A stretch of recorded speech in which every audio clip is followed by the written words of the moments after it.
خلقني فهو يهدين والذي هو يطعمني ويسقين وإذا مرضت فهو يشفين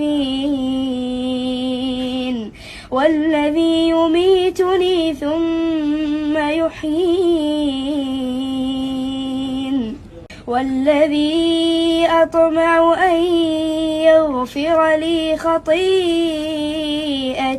يوم الدين رب هب لي حكما وألحقني بالصالحين.